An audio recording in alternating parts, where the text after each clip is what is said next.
Parliament సాక్షిగా శివుని చిత్రపటం చూపిస్తూ హిందువులు ప్రతి ఒక్కరికి ఆయుధాలు ఉంటాయి, మీరు హింస మాత్రమే చేశారు, అసత్యం పలుకుతారని చెప్పిన రాహుల్ గాంధీకి మేము ఈ మాటల్ని ఖండిస్తున్నాము. యావత్ భారతదేశంలో హిందువుల్ని కించపరిచినందుకు రాహుల్ గాంధీ క్షమాపణ చెప్పాలి. పార్లమెంట్లో ఇలాంటి వ్యాఖ్యలు చేయడం మంచి కాదు. సమస్యల మీద పోరాడాలి రాహుల్ గాంధీ. ఆయన బేషరతుగా మాకు అందరికీ హిందువులకి క్షమాపణ చెప్పాలని కోరుకుంటున్నాను.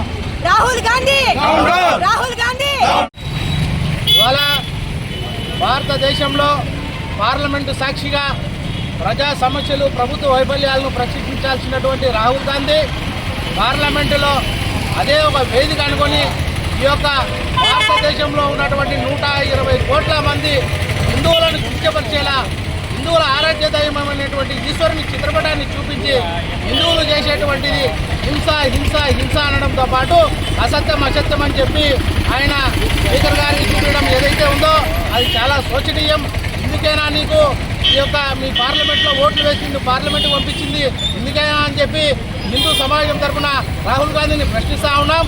అదేవిధంగా ఇవాళ భారతదేశంలో ఇంతమంది కోటాను కోట్ల మంది హిందువుల హృదయాలను గాయపరిచే విధంగా, వారి మనోభావాలను పరిచే విధంగా ఆయన మాట్లాడేటువంటి మాటలను వెనక్కి తీసుకోవాలని చెప్పి ఈ సందర్భంగా అతన్ని మేము ప్రశ్నిస్తూ ఉన్నాం. నువ్వు ఈ దేశంలో ఉన్నటువంటి హిందువు అయితే ఈ యొక్క దేశంలో ఉన్నటువంటి ప్రతి హిందూ బంధువును గౌరవించాల్సింది గొనిచి హిందువుల మనోభావాలను కించపరిచే విధంగా మాట్లాడి ఈ యొక్క భారతదేశం అన్ని మతాలకు కులాలకు అతీతంగా ఈ దేశం అభివృద్ధి చెందుతూ ఉంటే కులాల మధ్య, మతాల మధ్య, ప్రాంతాల మధ్య చిచ్చుపెట్టేందుకు నువ్వు ప్రయత్నిస్తున్నావా అని చెప్పి మేము ఈ సందర్భంగా రాహుల్ గాంధీని ప్రశ్నిస్తూ ఉన్నాం.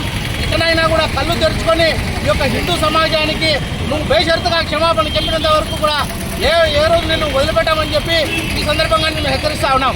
భారత్ మాతాకి, భారత్ మాతాకి.